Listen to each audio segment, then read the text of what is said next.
अस्सलाम वालेकुम स्टूडेंट्स, क्या हाल है आपके? ठीक है सब जी। बच्चों, मेरा नाम मोहम्मद नवीद है और हम आज फिज़िक्स 10th का पहला चैप्टर स्टार्ट करने जा रहे हैं, जिसका नाम है जी, आपके पास उसका पहला टॉपिक है सिंपल हार्मोनिक मोशन से रिलेटेड है। तो वो आज हमने सीखना है कि सिंपल हार्मोनिक मोशन होता क्या है। तो आइए जी इसको सीखते हैं जी। सबसे पहले इसकी डेफिनेशन की तरफ आते हैं। तो सिंपल हार्मोनिक मोशन आपके पास to and fro motion of an object is called simple harmonic motion। ये इसको आप SHM भी कहते हैं। इसके और मजीद जो है आप डेफिनेशन एक और कर सकते हैं कि कौन सी है जी, back and forth motion of an object is called simple harmonic motion। जी बच्चों, तो ये हमारे पास क्या सिंपल हार्मोनिक मोशन की डेफिनेशन आई है। अब हम इसको लफ्ज बाय लफ्ज सीखना है कि इसके अंदर ये क्या कह रहा है। तो आप लोगों के सामने एक डायग्राम भी है, डायग्राम के जरिए भी आपने इसको सीखना है। आपने कंसीडर करना है कि आपके पास कोई स्प्रिंग है, स्प्रिंग है, उसके साथ आपने मैश बांधा हुआ है। जब आप स्प्रिंग के साथ मैश बांधोगे तो उसको आपने इसे रिलैक्स छोड़ दिया। जब आप उसको रिलैक्स छोड़ोगे तो एक जगह पर पड़ा रहेगा। आपने क्या किया कि कोई फोर्स उसके ऊपर लगाई, उसको पीछे की तरफ खींच के चलेगा स्प्रिंग को। जब स्प्रिंग इधर जाएगा, इस पोजीशन पे आएगा, तो आप उसको छोड़ोगे तो ये स्प्रिंग ऐसे ऐसे मूव करना शुरू कर देगा, आगे पीछे एक ही पॉइंट की तरफ मूव करना शुरू कर देगा। तो इस चीज का नाम जो है वो सिंपल हार्मोनिक मोशन है। तो ये मैंने डायग्राम बनाई है कि हमारे पास एक मैश स्प्रिंग सिस्टम है, उसके साथ ऑब्जेक्ट अटैच है। तो एक पहले फिगर के अंदर आपके पास ये रिलैक्स फॉर्म में ये अपनी जगह पर पड़ा है। जैसे ही आप इसके ऊपर फोर्स लगाओगे, फोर्स लगा के आप इसको पीछे की तरफ खींच के लेके जाओगे तो ये इस पोजीशन ए पे चला जाएगा। जैसे ही आप इसको यहां से इसको रिलीज करोगे तो ये वापस इसके ऊपर फोर्स लगेगी और ये वापस पॉइंट ए ओ की तरफ आएगा इधर। जब इधर पहुंचेगा तो ये इधर रुकेगा नहीं, बल्कि इसके अंदर फोर्स होगी जो पीछे से लग रही है, वो इसको आगे की तरफ लेके जाएगी और ये यहाँ पर सुकड़ जाएगा, यहाँ पर आकर रुक जाएगा अपनी पोजीशन पर। तो फिर यहाँ से फिर ये ऐसे आगे पीछे मूव करता रहेगा। तो इसी चीज का नाम है बैक एंड फोर्थ मोशन, या आप इसको कहोगे टू एंड फ्रो मोशन। तो यहाँ पर जो वर्डिंग हमने लिखी हुई है इसकी जो डेफिनेशन के अंदर, to and fro motion, to and fro, आगे पीछे आगे पीछे आगे पीछे। तो ये जो हमारे पास स्प्रिंग है ये क्या कर रहा है कि आगे पीछे मोशन कर रहा है। एक ही पॉइंट है इसका, इसको मीन पोजीशन बोलते हैं, जहां पर मैंने और लिखा हुआ है। इस मीन पोजीशन के आगे पीछे हरकत करता रहेगा। कब तक हरकत करता रहेगा? जब तक इसके पास ये फोर्स रहेगी। जैसे ही फोर्स खत्म हुई इसका मोशन खत्म हो जाएगा। फिर बाद में समझेंगे ये कौन सी फोर्स है। फिलहाल आपको पता होना चाहिए कि इसके अंदर एक फोर्स स्टोर हो जाती है जिसका नाम है रीस्टोरिंग फोर्स। अच्छा जी, तो दूसरी इसकी डेफिनेशन है back and forth motion of an object. Back and fourth को आप लोग समझिएगा, बैक एंड फोर्थ, यहां पर बैक का मतलब पीछे, फोर्थ का मतलब आगे, आगे पीछे एक ही पॉइंट के आगे पीछे जो मोशन होता है उसका नाम है जी सिंपल हार्मोनिक मोशन। जी बच्चों, तो ये अब हमारा सवाल है कि ये यहां पर इस मीन पोजीशन पे आके क्यों नहीं रुकता। बच्चों क्यों नहीं रुकता?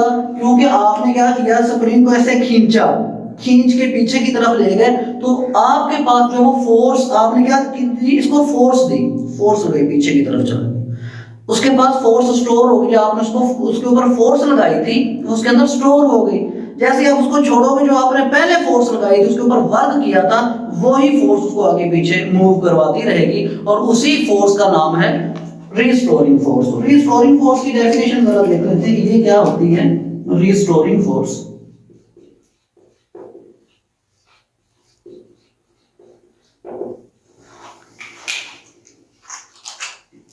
The force which bring back the body,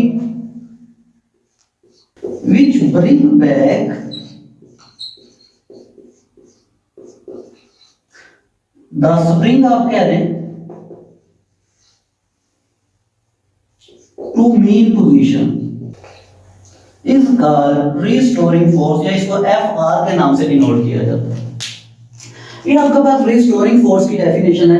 अब जरा देखें, दोबारा फिर सुनने की, रिस्टोरिंग फोर्स होती क्या थी कि ये वो फोर्स है जो किसी ऑब्जेक्ट को वापस मीन पोजीशन की तरफ लेके आती है, उसका नाम है रिस्टोरिंग फोर्स। जरा आप समझिएगा, ये मेरे पास ऑब्जेक्ट था, मैंने इसके ऊपर फोर्स लगाई, आगे की तरफ लेके चला गया। जैसे ही मैं इधर रखूंगा इस ऑब्जेक्ट को, ये इधर पड़ा नहीं रहेगा। अगर मैं इसको बांध दूंगा तो पड़ा रहेगा, नहीं बांधूंगा तो ये वापस आ जाएगा।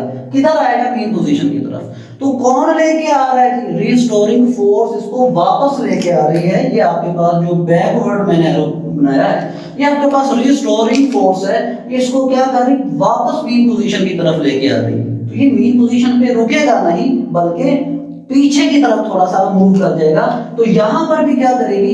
रिस्टोरिंग फोर्स फिर इसको मीन पोजीशन की तरफ लेके जाएगी। तो रिस्टोरिंग फोर्स का काम क्या है? ऑब्जेक्ट को मीन पोजीशन की तरफ लेके जाना। ऑब्जेक्ट आगे निकल जाएगा, फिर रिस्टोरिंग फोर्स को खींच के पीछे लेके आएगी, फिर ऑब्जेक्ट आगे जाएगा, रिस्टोरिंग फोर्स फिर उसको खींच के मीन पोजीशन की तरफ लेके आएगी। तो ये इस चीज का नाम है आपके पास रिस्टोरिंग फोर्स। या आप एक और इसकी डेफिनेशन कर सकते हैं रिस्टोरिंग फोर्स की। कौन सी? Force The restoring force always pushes or pulls the object. क्या करती है जी? Performing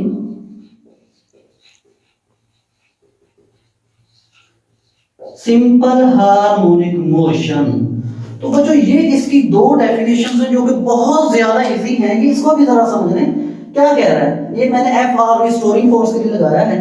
the restoring force always pushes और पुल्स द ऑब्जेक्ट। पुश करती है या पुल करती है? जरा देखिएगा, ऑब्जेक्ट पड़ा था इधर इस पोजीशन के ऊपर, मैंने उसको खींचा, पीछे लेके चला गया। अब इधर जाके मैं जब उसको रखूंगा वो रुकेगा नहीं। रिस्टोरिंग फोर्स उसको क्या करेगी? पुल करेगी, खींचेगी अपनी तरफ। ठीक हो गया? क्या करेगी? उसको खींच के मीन पोजीशन की तरफ लेके आएगी। लेकिन यहां पर नहीं रुकेगा, उसको रिस्टोरिंग फोर्स मीन पोजीशन पर नहीं रुकने देगी। वहां पर एक इनर्शिया मौजूद होता है, इनर्शिया को भी समझेंगे। वहां पर रिस्टोरिंग फोर्स उसको पुश करेगी, पुश पुश पीछे की तरफ लेके चली जाएगी, मेन पोजीशन से पीछे, फिर उसको पुल करेगी दोबारा। तो ये पुश पुल करती रहेगी। इसका नाम जो है आपके पास रिस्टोरिंग फोर्स है। तो इसको किस नाम से, किस से डिनोट किया जाता है? तो रिस्टोरिंग फोर्स को एफ आर से डिनोट किया जाता है। आपकी बुक में इसको सिंपल एफ से डिनोट किया गया। तो ये आपके पास रिस्टोरिंग फोर्स है।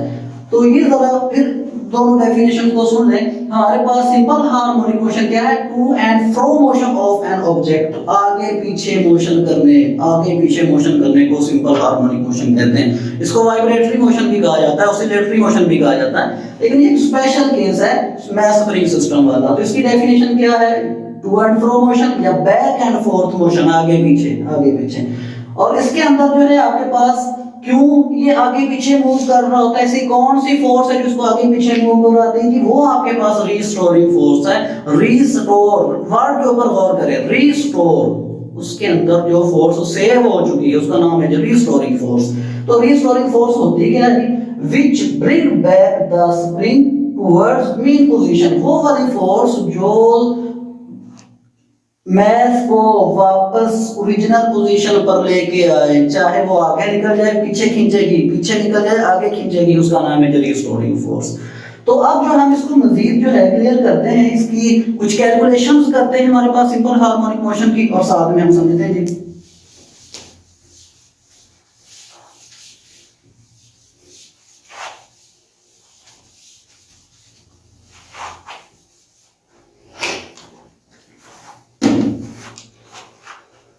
ये बच्चों इसको एक्सप्लेन किया था, एक हुक था, उसने भी हुक्स लॉ, साइंटिस्ट था, उसने एक लॉ दिया था कि जब आप किसी ऑब्जेक्ट के ऊपर फोर्स लगाते हो, जितनी ज्यादा फोर्स लगाओगे आप उस ऑब्जेक्ट को उतना दूर खींच के लेके चले जाओगे। अगर मैं फोर्स कम लगाऊंगा, थोड़ी सी फोर्स लगाई, वो थोड़ा सा दूर आएगा, फिर वापस चला जाएगा। अगर मैं उसको ज्यादा खींचूंगा तो वो ज्यादा डिस्टेंस कवर करेगा। जिस तरह ये मेरे पास ब्लॉक है, अगर मैं इसको ऊपर थोड़ी सी फोर्स लगाता, ये थोड़ा सा आगे मूव करता। फोर्स ज्यादा लगाई तो ये और ज्यादा पीछे चला गया। इसका मतलब है फोर्स और डिस्प्लेसमेंट का ताल्लुक जो है उसके दरमियान डायरेक्ट का रिलेशन है। फोर्स बढ़ाओगे तो डिस्प्लेसमेंट भी बढ़ जाएगा, फोर्स कम करोगे तो डिस्प्लेसमेंट भी कम हो जाएगा। तो हुक ने क्या कहा था, ये कहता है द फोर्स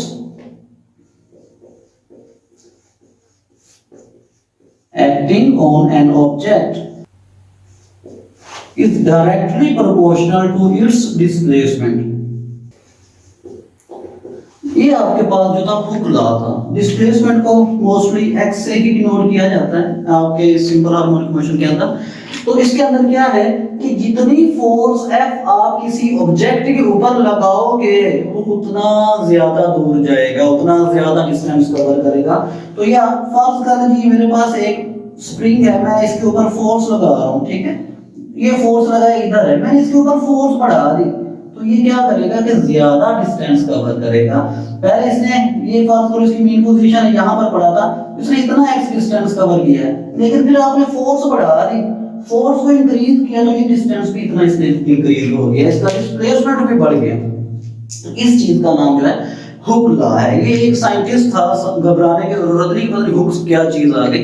तो ये एक साइंटिस्ट था, उसने अपना लॉ दिया तो उसके नाम पे हुक्स लॉ है। तो ये इसको जो है वो हुक लॉ कहा जाता है। तो अब हम इसकी कैलकुलेशन की तरफ आते हैं। तो ये कैलकुलेशन जरा देखिएगा, बहुत ही इजी है। तो आपने ये देखना, जैसे ही आपने लाइन के अंदर डेफिनेशन के अंदर लिखा कि force acting on an object is directly proportional, directly जितनी फोर्स आप ज्यादा लगाओगे, ये फोर्स है आपके पास, ये जो है ये डायरेक्टली का साइन है, डायरेक्टली प्रोपोर्शनल टू एक्स। ठीक हो गया, जितनी आपने फोर्स लगाई उतना ये एक्स बढ़ जाएगा, उतना डिस्प्लेसमेंट बढ़ जाएगा। अगर आप फोर्स कम लगाओगे, तो ऑब्जेक्ट इधर ही बढ़ा रहेगा, आप फोर्स बढ़ा दोगे ऑब्जेक्ट आगे की तरफ मूव कर जाएगा, तो इसका जो डिस्टेंस है वो बढ़ जाएगा। ठीक है, अब जो है जब भी आपके पास कोई ऐसा रूल बनता है जिसके अंदर प्रोपोर्शनैलिटी की अलामत आए तो आप उन्हें उसको खत्म करना होता है। तो आप क्या करोगे, इसको इसके साथ इक्वल का साइन आ जाएगा और साथ में कोई कांस्टेंट आता है, ये कोई कांस्टेंट है, ये साथ में एक्स आ जाएगा। ठीक हो गया बच्चों। और आप लोगों के ज़हन में होना चाहिए कि जब भी आप स्प्रिंग की बात करते हैं तो स्प्रिंग का जो कांस्टेंट होता है उसको के का नाम दिया जाता है। तो यहाँ पर जो है F is equal to minus k x आ जाएगा। तो बच्चों यहाँ पर जो है माइनस के इसका जो है वो कांस्टेंट है। अब ज़हन में होगा जी ये माइनस कहां से आ गया, ऊपर तो माइनस था नहीं। तो बच्चों सिंपल, माइनस क्या चीज शो कर रहा है, negative sign for direction.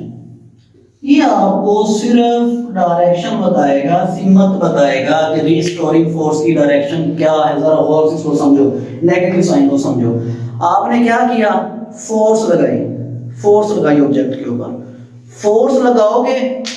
Force लगा के आप उधर पीछे की तरफ लेके चले गए, लेकिन जैसे ही आप छोड़ोगे डिस्प्लेसमेंट पीछे की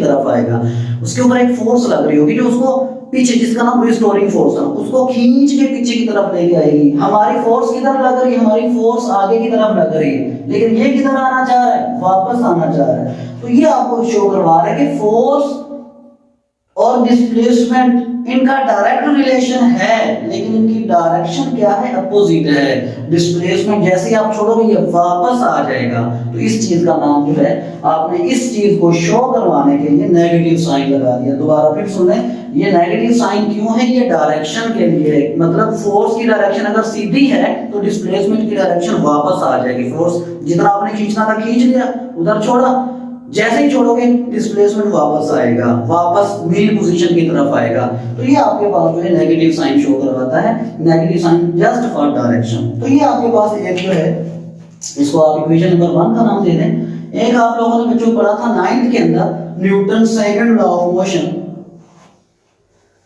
न्यूटन का Newton's second law of motion. जी। तो यहां पर वो आपके पास था F is equal to M A. ठीक है बच्चों, ये आपके पास न्यूटन सेकंड आता है, इसको आप जो है इक्वेशन नंबर 2 का नाम दे दो। अब देखिएगा जरा, ये भी आपके पास फोर्स है और ये भी आपके पास फोर्स है, दोनों फोर्सेस हैं। तो आप इन दोनों को कंपेयर करवा सकते हैं, या आप यूं कह सकते हैं कि आपने इक्वेशन 1 के अंदर ये जो इक्वेशन 2 है इसकी वैल्यू पुट कर दी है, F की जगह पर आप ma भी पुट कर सकते हैं। तो ये जरा पुट करते हैं, देखते हैं हमारे पास क्या चीज नहीं आती है। तो F इज इक्वल टू, हमने देखा कि एक फोर्स जो होती है वो ma की इक्वल आती है, इसकी जगह पर आपने ma पुट किया और इधर आपके पास माइनस kx आ जाएगा। ठीक ओके। हम यहाँ पर निकाल क्या रहे हैं, हम यहाँ पर जो है ये देखना चाह रहे हैं कि इसके अंदर जो एक्सेलरेशन प्रोड्यूस हो रहा है वो क्या कर रहा है। एक्सेलरेशन की को हमने यहाँ पर डिस्कस करना है। तो ये आपके पास a इधर आ जाएगा और माइनस ये मास नीचे आ जाएगा और साथ में x। तो बच्चों आपके पास k भी कांस्टेंट होता है, k स्प्रिंग कांस्टेंट हमने अभी कहा था कि आपके पास स्प्रिंग कांस्टेंट k है। ठीक है, उसके बाद जो मैस है वो भी कांस्टेंट है। देखिएगा ये आपने जो मैस अटैच किया था ये उतना ही मैस होगा जब उधर जाएगा, फिर आप इसको छोड़ोगे वही मैस जो है वो आगे पीछे मूव करेगा। ऐसा नहीं होगा कि आप इसको खींच के आगे ले गए और कुछ मैस इसके अंदर से गायब हो गया, ऐसा नहीं है। अगर ये आपके पास 2 ग्राम का था तो ये 2 ग्राम का ही मैस रहेगा, अगर 5 ग्राम है तो 5 ग्राम रहेगा। ऐसा नहीं कि 2 ग्राम था 1 ग्राम हो गया, नहीं, बिल्कुल भी नहीं, मैस उतना रहेगा, मैस कांस्टेंट होगा। तो जब मैस कांस्टेंट है तो आपके पास ये दोनों चीजें k ओवर m ये क्या होगी, कांस्टेंट आ गई। तो अब हमारे पास ये जो इक्वेशन है ये क्या बनी, a is equal to minus constant into x आ जाएगा। और मजीद हमारे पास जब भी कांस्टेंट को रिमूव किया जाता है तो बच्चों आपके पास दोबारा वही प्रोपोर्शनैलिटी आ जाती है। तो ये आपके पास इक्वेशन बन जाएगी a is directly proportional to minus x। ये आपके पास ओरिजिनल इक्वेशन है सिंपल हार्मोनिक मोशन की। इसके अंदर क्या बता रहा है, एक्सेलरेशन। ये इक्वेशन क्या कह रही है, ये इक्वेशन चीख चीख के आप लोगों को कह रही है कि मुझे मेरे पे ध्यान दो, मुझे समझो। अब देखिएगा कहता है कि अब जब भी किसी ऑब्जेक्ट के ऊपर फोर्स लगाई जाती है तो वो क्या होता है कि उसके अंदर एक्सेलरेशन प्रोड्यूस हो जाता है। एक्सेलरेशन क्या होता है, कैसे प्रोड्यूस होता है, तो बच्चों जब भी कोई ऑब्जेक्ट अपनी वेलोसिटी चेंज करेगा। अब देखिएगा मैस पहले आपने बंधा हुआ था, वो रेस्ट में है, नहीं मूव कर रहा, आपने उसके ऊपर फोर्स लगाई, उसने भागना शुरू कर दी, मतलब उसने अपनी वेलोसिटी चेंज कर ली, उसकी स्पीड चेंज हो गई। जैसे ही किसी ऑब्जेक्ट की स्पीड चेंज होती है, वेलोसिटी चेंज होती है, तो उसके पास एक्सेलरेशन प्रोड्यूस हो जाता है। तो आप लोगों ने 9th के अंदर इसकी डेफिनेशन पढ़ी होगी, rate of change of velocity. जितना ज्यादा वेलोसिटी को आप चेंज करोगे उतना ज्यादा एक्सेलरेशन प्रोड्यूस होगा। तो जाहिर सी बात है जब ये रेस्ट में था आप इसको खींच के आगे की तरफ लेके चले गए, जैसे आपने छोड़ा इसने बैक एंड फोर्थ मोशन शुरू कर दिया।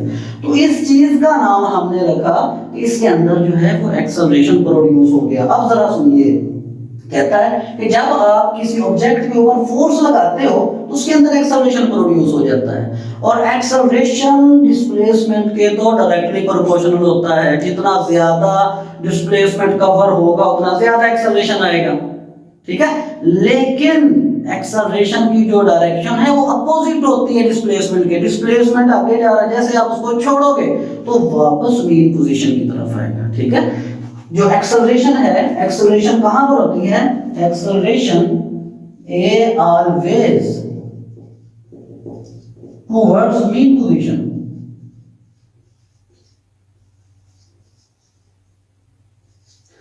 एक्सेलरेशन की जो डायरेक्शन होती है वो हमेशा हमेशा मीन पोजीशन की तरफ होती है। आप ऑब्जेक्ट को खींच के इस पॉइंट पर लेके जैसे ही आपने छोड़ा उसके अंदर एक्सेलरेशन जो प्रोड्यूस हो चुका था वो कहेगा मैंने जाना है जी अपनी मीन पोजीशन की तरफ। ठीक है, जैसे ही मीन पोजीशन पे आएगा यहाँ पर इनर्शिया इसको नहीं रुकने देगा। इनर्शिया क्या है, इनर्शिया वो रेजिस्टिव फोर्स है जो किसी ऑब्जेक्ट की पोजीशन चेंज होने में रोकती है। कहती है अगर आप किसी किताब को उठाते हो तो किताब भी आपके ऊपर फोर्स लगाएगी, वो कहेगी मुझे ना उठाओ। अगर किताब तो छोटी सी हमें नहीं फील होता, अगर आप पत्थर उठाते हो तो पत्थर भी आपके ऊपर फोर्स लगा रहा होता है, उसको उठाने के लिए हमें ज्यादा जोर लगाना पड़ता है। क्यों? वो भी आपके ऊपर फोर्स एग्जर्ट कर रहा है। क्यों? वो इनर्शिया है, वही तो इनर्शिया है, मतलब रेजिस्टिव फोर्स होती है जो अपनी पोजीशन चेंज नहीं करने देती। तब आप उसकी पोजीशन चेंज कर सकते हो जब आपके पास ज्यादा फोर्स हो। अब देखो, एक छोटा सा पत्थर था, आप उसको जैसे तैसे उठा लोगे, एक बड़ा पत्थर आ जाए उसको तो नहीं उठाया जाएगा। क्यों? उसके पास इनर्शिया ज्यादा होगा। ठीक है, इनर्शिया क्या होती है? किसी ऑब्जेक्ट की रेजिस्टिव फोर्स होती है जो उसकी चेंज इन पोजीशन में रेजिस्ट करती है कि पोजीशन को मैंने चेंज नहीं करना। तो इसके अंदर भी क्या है, हमने क्या किया था, स्प्रिंग को खींच के आगे ले गए, मीन एक्सट्रीम पोजीशन पे, हाई पोजीशन पे ले गए। जैसे ही वहां पर हमने रोका, स्प्रिंग को चाहिए तो उधर आके रुक जाए, नहीं रुका। क्यों नहीं रुका? अब उसके पास इनर्शिया आ चुका है। इनर्शिया कहेगा अगर आप लोगों ने पहले मुझे खींचा तो वैसे मैं हरकत करूंगा। तो इनर्शिया जो है उस स्प्रिंग को मीन पोजीशन के आसपास हरकत करवाएगा, आगे पीछे हरकत करवाए रखेगा। तो ये इनर्शिया है। ठीक है, ये इनर्शिया की वजह से। अब आपके पास जो एक्सेलरेशन है, इसकी जो डायरेक्शन, अब देखो इनर्शिया की वजह से यहाँ पर ये ऑब्जेक्ट नहीं रुकेगा, पीछे चला जाएगा, लेकिन जब यहाँ पर पहुंचेगा फिर एक्सेलरेशन इसके अंदर प्रोड्यूस हो जाएगा। और एक्सेलरेशन की जो डायरेक्शन होगी वो कहां पर होगी? मीन पोजीशन की तरफ। यहां पर भी एक्सेलरेशन की जो डायरेक्शन है वो मीन पोजीशन की तरफ होगी। तो नेगेटिव साइन बेसिकली वो एक्सेलरेशन की डायरेक्शन को बताने के लिए इसके अंदर आया है। जी बच्चों, नेक्स्ट हम इसको थोड़ा सा और डिटेल में पढ़ते हैं।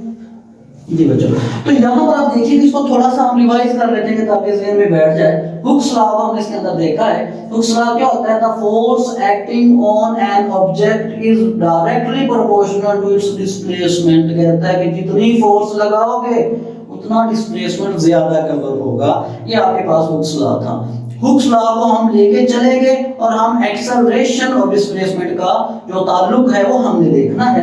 तो जैसे ही प्रोपोर्शनैलिटी का साइन खत्म होगा, कोई ना कोई कांस्टेंट आ जाएगा। तो जब आपके पास जब भी स्प्रिंग होगा तो आप के यूज करोगे। तो यहाँ पर इसका जो है माइनस के जो है वो इसका कांस्टेंट है। माइनस जो है वो नेगेटिव डायरेक्शन के लिए था। अच्छा, उसके बाद हमारे पास Newton second law of motion F is equal to ma।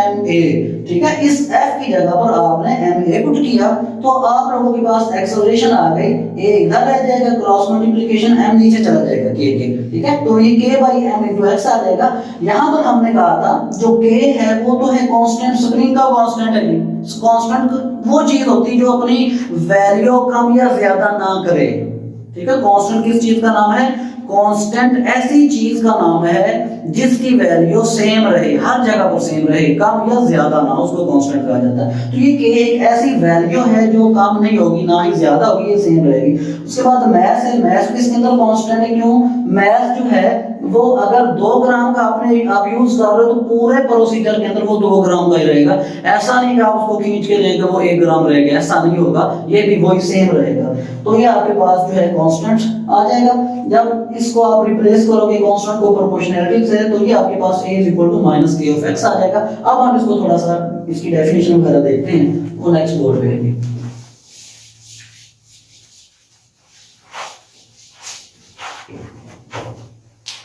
जी बच्चों, तो हमने पढ़ा a is equal to minus k of x। इसको थोड़ा सा हमें एक्सप्लेन करना है, तो इसकी पहले डेफिनेशन लिख लें, फिर हम इसको थोड़ा सा समझें।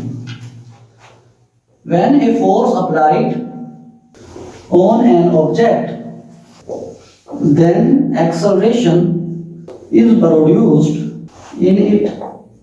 के ऊपर फोर्स लगाते हो उस ऑब्जेक्ट के अंदर एक्सेलरेशन प्रोड्यूस हो जाता है। अब एक्सेलरेशन की बारी है कि ये होता क्या है। The acceleration is always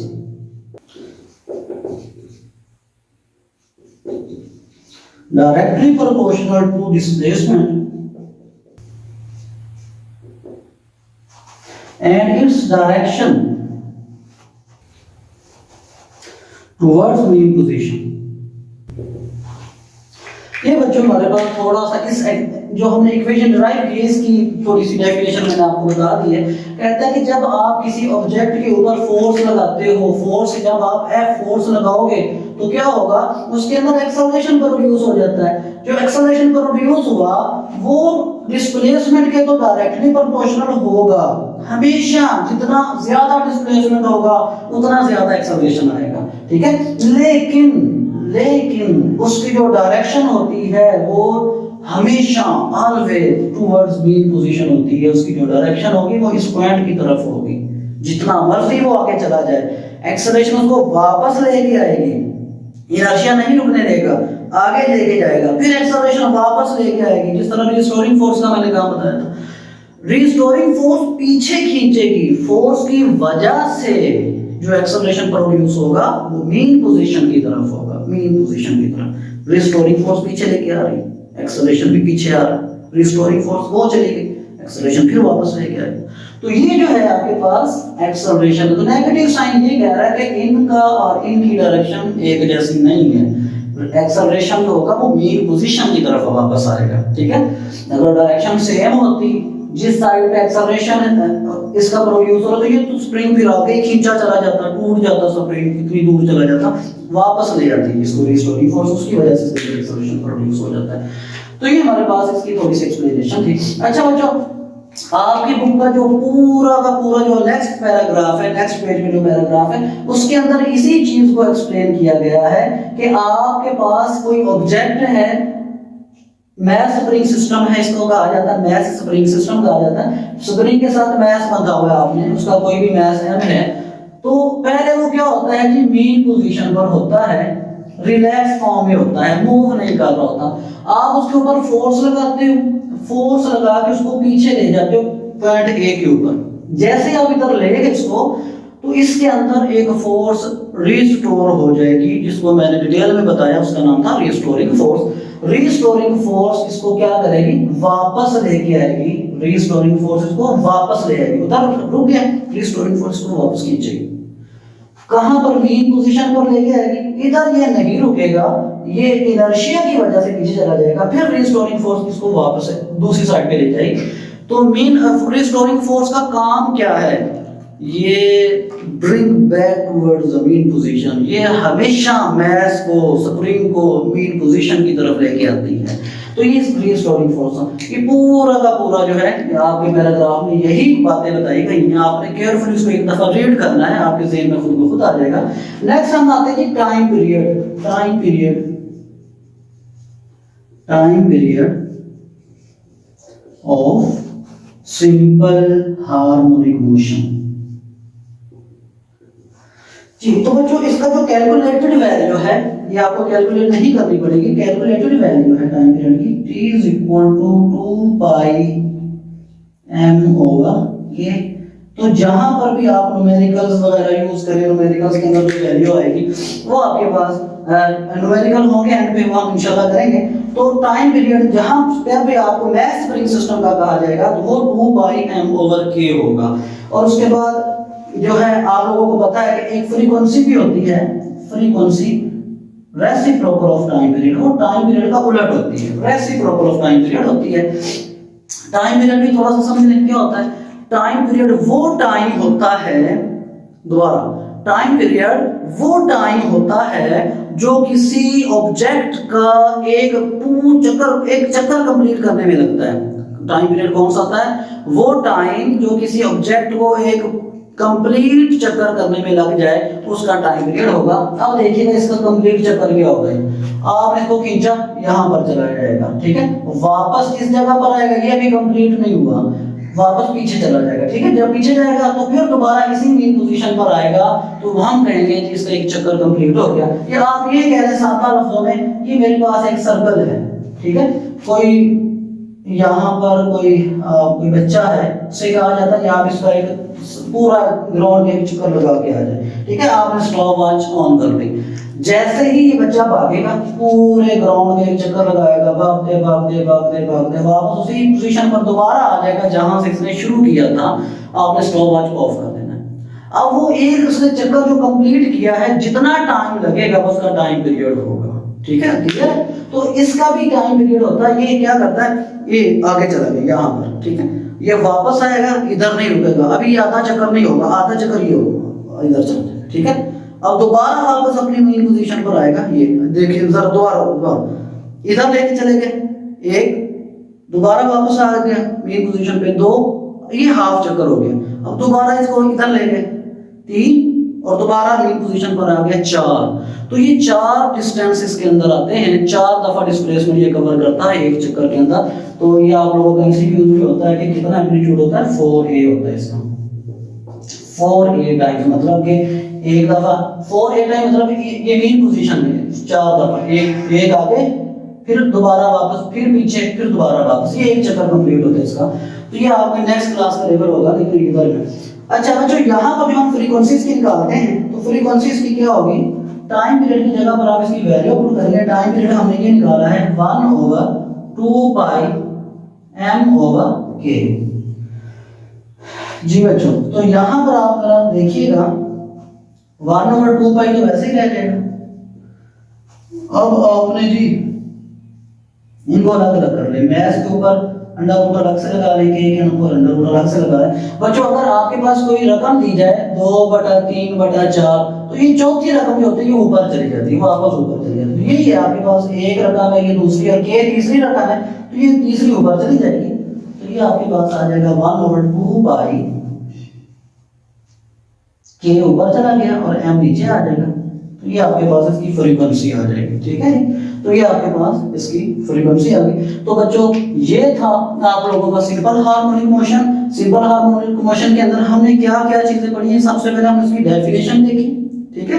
definition के बाद हमने इसको डायग्रामिकली समझा कि डायग्राम के अंदर ये क्या कह रहा है। फिर हमने जो है रिस्टोरिंग फोर्स के बारे में देखा। उसके बाद हमने हुक्स लॉ को भी पढ़ा, हुक्स लॉ की हमने डिटेल पढ़ी, ठीक है। हुक्स लॉ के अंदर हमने ये एक रिलेशन निकाला है एक्सेलरेशन का डिस्प्लेसमेंट के साथ। तो ये हमने देखा कि एक्सेलरेशन उतनी ही होगी जितना डिस्प्लेसमेंट कवर होगा, लेकिन उसकी जो डायरेक्शन होगी वो मीन पोजीशन की तरफ होगी, जो कि नेगेटिव साइन आपको बता रहा है कि इन दोनों की डायरेक्शन अपोजिट है, मुखालिफ सिग्मा में इनकी डायरेक्शन। तो ये इसकी डेफिनेशन आ गई। उसके बाद हम टाइम पीरियड की तरफ आएंगे। आपकी बुक का जो सबसे नीचे है, टाइम पीरियड 2 पाई m/k होता है इसका, और फ्रीक्वेंसी जो होती है वो टाइम पीरियड का उलट होता है, यानी कि रेसिप्रोकल होता है, उलट होता है। फ्रीक्वेंसी 1/टाइम पीरियड आ जाएगा, टाइम पीरियड की वैल्यू पुट की, तो ये आपके पास फ्रीक्वेंसी आ जाएगी f is equal to 1/2 pi k/m। तो बच्चों ये था आप लोगों का जो लेक्चर था आज का। अगर आप लोगों को कोई कंफ्यूजन है तो आप कमेंट सेक्शन में पूछ सकते हैं, या मेरा ईमेल डिस्क्रिप्शन में दिया हुआ है, आप वहां से पूछ सकते हैं। मजीद इसके लेक्चर सुनने के लिए आप चैनल को सब्सक्राइब करें ताकि मजीद आप लेक्चर जो है वो सुन सकें। अल्लाह हाफिज।